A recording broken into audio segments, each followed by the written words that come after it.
नवनवीन ताज्या घडामोडी जाणून घेण्यासाठी लाल दिवा न्यूज चॅनलला लाईक करा, शेअर करा आणि सबस्क्राइब करायला विसरू नका।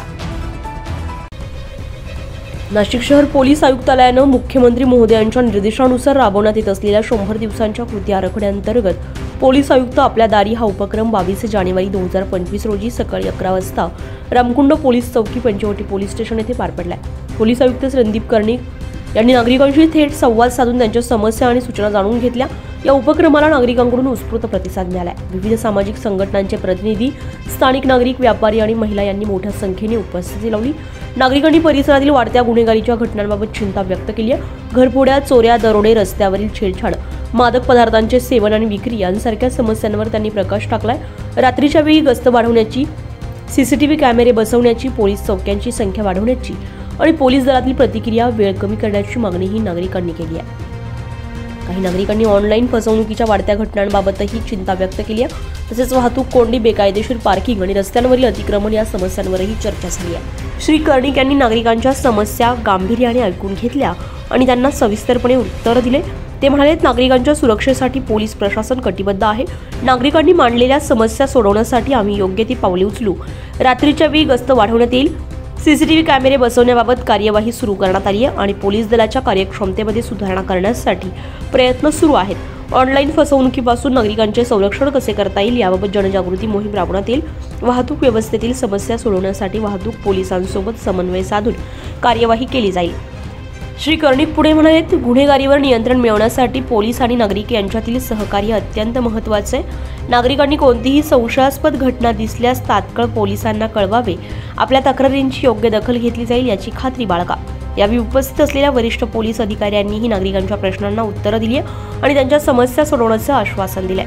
या उपक्रमामुळे पोलीस आणि नागरिक यांच्यातील संवाद वाढलाय आणि गुन्हेगारीवर नियंत्रण मिळवण्यासाठी एक सकारात्मक वातावरण निर्माण झालंय। पोलीस आयुक्तालयानं असा उपक्रम नियमितपणे राबवण्याची घोषणा केली आहे। यामुळे पोलीस प्रशासन अधिक पारदर्शक आणि नागरिकांच्या जवळचे होईल अशी अपेक्षा व्यक्त करण्यात आली आहे। मॅडम साहेब आहेत, कॉर्पोरेशन कमिशनर कदरी मॅडम आता आलेले आहेत आणि सर्वच जे डिपार्टमेंटचे हेड आहेत ते खूप इंटरेस्ट घेऊन मी परवाच्या मीटिंगमध्ये बघितलं। कारण काय, पोलीस विभागाचा रोल एक लिमिटेड रोल असतो। रस्त्यावर आम्हीच दिसतो तुम्हाला, पण मागे खूप वेगळे डिपार्टमेंट्स खूप काम करत असतात। तर मी ह्यावेळेला म्हणजे नाशिकमध्ये मी जे काय बघतोय ते सगळेच जण खूप इंटरेस्टेड आणि उत्साहाने कामाला लागलेले आहेत आणि सगळ्यांचं जे काही कॉपरेशन आणि कोऑर्डिनेशन आहे पोलीस बरोबर असेल किंवा एकमेकांबरोबर असेल ते अतिशय उत्कृष्ट आहे। त्यामुळे आपले जे काही आपला जो काही तो मधला दुवा आहे गव्हर्नमेंट आणि आम्ही ते चांगल्या प्रकारे त्याच्याही पुढे जाऊन फार आणि एक मॉडेल सिंहस्थ किंवा एखादा असा म्हणजे जे येणारे लोक जे आहेत त्यांनाही असं वाटलं पाहिजे की अरे नाशिकचा म्हणजे त्यांनी वाट बघितली पाहिजे। म्हणजे कुठेही पूर्ण प्रयागला होतो, उज्जैनला होतो, तर त्यांचं नाशिकचं त्यांना छान वाटलं पाहिजे की बाबा नाशिक काहीतरी वेगळं होतं आणि तो आपलेपणा येणाऱ्या सर्व लोकांना वाटलं पाहिजे। आपल्यालाही कमी त्रास झाला पाहिजे, पण एवढे लोक ज्या वेळेला बाहेरून येतात त्यावेळेला तो थोडाफार त्रास स्थानिक लोकांना होतोच। त्यात आम्ही एवढं प्रयत्न करू की आम्ही तुम्हाला त्रास देणार नाही असा आम्ही प्रयत्न करू, पण थोडाफार तर द्यावाच लागेल।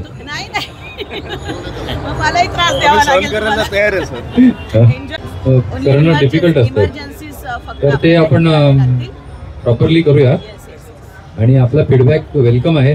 आपण सगळ्या रिटर्न पॉइंट फॉर्म मध्ये आपण हे करा, आणखीन आपण सर्वजण परत एकदा छानपैकी बसू।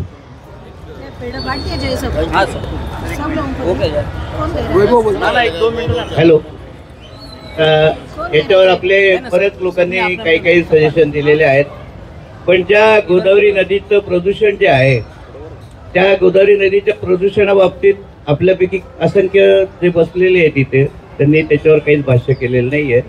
तर ह्या सिंहस्थामध्ये किंवा सिंहस्थ सुरू व्हायच्या अगोदर ह्या गोदावरीचं प्रदूषण कसं कमी करता येईल या दृष्टीने आलेल्या निधीतून त्याच्यावर कायमस्वरूपी खर्च करून ही गोदावरी नदी प्रवाहित आणि प्रदूषण मुक्त होईल, की जेणेकरून लोकांना, जसं आता तुम्ही प्रयागराजला पाहिलं की त्यांनी ते तीर्थसुद्धा म्हणजे गंगेचं तीर्थसुद्धा प्राशन करू शकले इतकं त्यांनी स्वच्छ केलेली आहे। तर त्या दृष्टीने प्रयत्न होणं हे जास्त गरजेचं आहे। अर्थात हा भाग आपला नाहीये, पण एक जर आपण त्याच्या पाठीमागे पाठपुरावा केला किंवा त्याच्या बाबतीत जर लोकांना जागृत केलं तर मध्यंतरी जलपुरुष आपले राजेंद्र सिंहजी इथे येऊन गेले आणि त्यांनी त्याबद्दल सुद्धा बरंच प्रबोधन केलं सगळ्यांचं पर्यावरणाच्या बाबतीत. तर या बाबतीत सुद्धा या सिंहस्थाच्या अगोदर त्या बाबतीमध्ये काहीतरी व्यवस्थित अशी कायमस्वरूपी अशी व्यवस्था या सिंहस्थाच्या निधीतून होईल आणि नाशिककरांचं आणि येणाऱ्या भाविकांचं देखील आरोग्य सुधरेल असं मला वाटतं. सेक्रेटरी सर्व डिपार्टमेंटचे होते आणि यावर आपण त्यात विस्तृत चर्चा झालेली आहे आणि मला वाटते कॉर्पोरेशन फार जोमाने याच्यासाठी कामाला लागलेलं आहे. काही जे जुने प्रकल्प नवीन करायचे किंवा त्याच्यामध्ये नवीन करायचे आणि हे कॉर्पोरेशनच्या, आता मी सांगणं योग्य नाही आहे, पण त्यांनी प्रायोरिटीवर घेतलेलं आहे. अतिशय चांगलं काम त्यांनी उज्ज्वल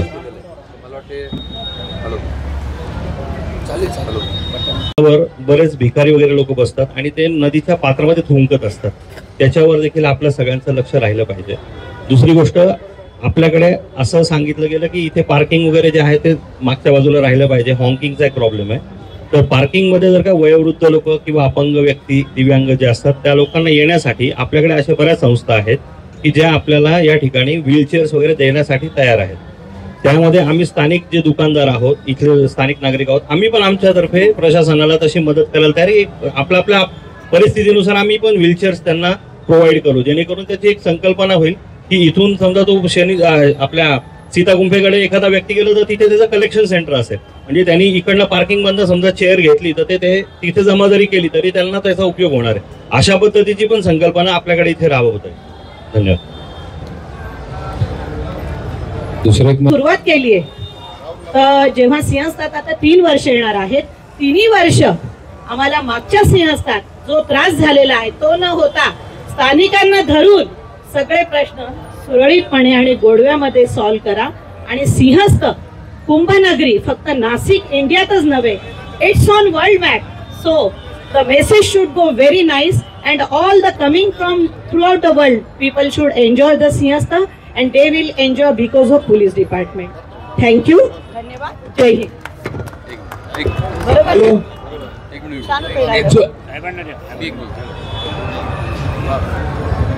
सर्वप्रथम आपण जे काही सांगितलं तर ते पण, कारण जोपर्यंत इकडे सीसीटीव्हीचं कव्हरेज वाढणार नाही तर तोपर्यंत हे क्राईम आणि हे विषय जे आहेत ना हे कंट्रोलमध्ये सगळा एरिया आपण कव्हर करू. त्याचबरोबर जी दुकानं आहेत किंवा जे कमर्शियल इस्टॅब्लिशमेंट्स आहेत तर किंवा जे वेगळे इकडे अनेक मंदिरं आहेत, तर देवस्थान ट्रस्ट आहेत, तर त्यांना पण आपण जे रोड फेसिंग कॅमेरे आहेत, प्रत्येकाने 4-4 जरी रोडवर कॅमेरे लावले, कॅमेऱ्याला फार खर्च लागत नाही. 4 कॅमेरे लावायचे ते 25-30 हजार रुपये लागतात. 5-6 दुकानदार जरी एकत्र आले, 10 दुकानदार जरी एकत्र आले तर 2-2, 3-3 हजार रुपयामध्ये आपला पूर्ण रोड कव्हर होईल. तर हे सगळ्या प्रकारे आपण कव्हर करून घ्या. आणि जर गरज लागली तर आपण 163ची ऑर्डर काढू की जे कमर्शियल इस्टॅब्लिशमेंट्स आहेत ते मोठ्या कमर्शियल इस्टॅब्लिशमेंट्सनी कंपल्सरीली सीसीटीव्हीज रस्त्यावर लावायचे आणि जे छोटे इस्टॅब्लिशमेंट्स आहेत त्यांनी एक 10 किंवा 15 इस्टॅब्लिशमेंट्स एकत्र येऊन सीसीटीव्ही कव्हरेज कुठलं करायचं, काय करायचं ते त्यांनी पोलीस स्टेशन हे करेल. कारण काय, पोलीस मनुष्यबळ जे आहे ते लिमिटेड आहे आणि त्यांना आपण डिटेक्शनची साधनं जी दिली तर ते प्रत्येक गुन्हा डिटेक्ट करू शकतील. आणि सीसीटीव्ही जो आहे हा फार महत्त्वाचा त्यात माध्यम आहे. आपल्याकडे आता मागच्या काही दिवसामध्ये आपल्याकडे कॉर्पोरेट जे फंडिंग आहे, CSR कॉर्पोरेट सोशल रिस्पॉन्सिबिलिटी, तर त्याच्यामधून आपल्याला IAC कंपनीने 10 लाख रुपये दिलेत. आता बॉश कंपनीने 25 लाख आपल्याला कमिट केलेले आहेत. म्हणजे साधारण 500 कॅमेरे आपल्याला त्यातून मिळत आहेत. इतर पण काही कंपन्या येत आहेत. पण जोपर्यंत आपली सर्वच दुकानं किंवा कमर्शियल इस्टॅब्लिशमेंट आहे, एक कॅमेरा लावायला काय त्याला फार मोठं हे असेल, आपण काय करतो, आपण त्या दुकानात फेसिंग लावतो, दुकानात कोण आलं, पण खरा काय प्रॉब्लेम झाला तर रोडच कव्हर व्हायला पाहिजे. तर ते आपण आता ते कोऑर्डिनेट करून मागे सर कड साहेबांनी आम्हाला, माननीय मुख्यमंत्री महाराष्ट्र राज्य यांनी सरकारच्या 100 दिवसासाठी जो काही कार्यक्रम दिलेला आहे, 7 कलमी कार्यक्रम, त्याच्यामध्ये एक मुद्दा असा आहे की प्रशासनाने जनतेपर्यंत गेलं पाहिजे, आपल्या फील्डवर जाऊन त्यांचे अभिप्राय घेतले पाहिजेत आणि त्यांच्या काही अभिप्राय किंवा समस्या असतील तर त्याप्रमाणे प्रशासनाने काम केलं पाहिजे. तर त्याच्या पाठपुरावा म्हणून आम्ही हा पोलीस आपल्या दारी हा कार्यक्रम नाशिक शहरामध्ये केलेला आहे. त्या कार्यक्रमामध्ये आमचे सर्व अधिकारी म्हणजे पोलीस आयुक्त, मी स्वतः, उपायुक्त, ACPs, सिनियर PIs हे सर्वजण वेगवेगळ्या ठिकाणी फील्डमध्ये जाऊन सर्व नागरिकांना आज भेटत आहेत। या ठिकाणी रामकुंडावर हा पोलीस आयुक्त म्हणजे माझा कार्यक्रम जो आहे हा रामकुंडावर आम्ही पहिला घेतलेला आहे आणि इकडचे सर्व मान्यवर जे आहेत या कार्यक्रमाला उपस्थित आहेत। मी त्यांचा आभार मानतो। अतिशय सुंदर त्यांनी आमचं स्वागत केलेलं आहे आणि इकडचे जे काही इश्यूज आहेत म्हणजे डे टू डे इश्यूज असतील किंवा सिंहस्थाच्या वेळेचे इश्यूज असतील तर त्यावरचं डिस्कशन आपण बघत असाल।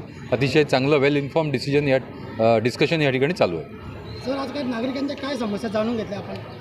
नागरिकांनी अनेक वेगवेगळे इश्यूज या ठिकाणी हायलाईट केलेले आहेत। मग त्या भोरट्या चोऱ्या असतील किंवा पार्किंगचे विषय असतील, ट्रॅफिकचे इश्यूज असतील किंवा जे मोठ्या प्रमाणावर भाविक या ठिकाणी येतात म्हणजे सिंहस्थाचं जे प्रयागराजला जे चालू आहे सिंहस्थ तर त्याच्या व्यतिरिक्त जे तिकडे जाऊ शकले नाहीत तर ते या ठिकाणी येतात आणि त्या पर्वणीच्या दिवसात या ठिकाणी जी गर्दी असते किंवा इतर दिवशी जे विधी करायला या ठिकाणी येतात तर त्या भाविकांच्या काही समस्या किंवा त्यांचे काही इन्फ्रास्ट्रक्चर रिलेटेड प्रॉब्लेम्स आणि स्थानिक नागरिकांचे जी काही मतं आहेत ती या ठिकाणी त्यांनी मांडलेली आहेत आणि आम्ही त्याची नोंद घेतली आहे आणि त्यावर आम्ही योग्य कारवाई करू।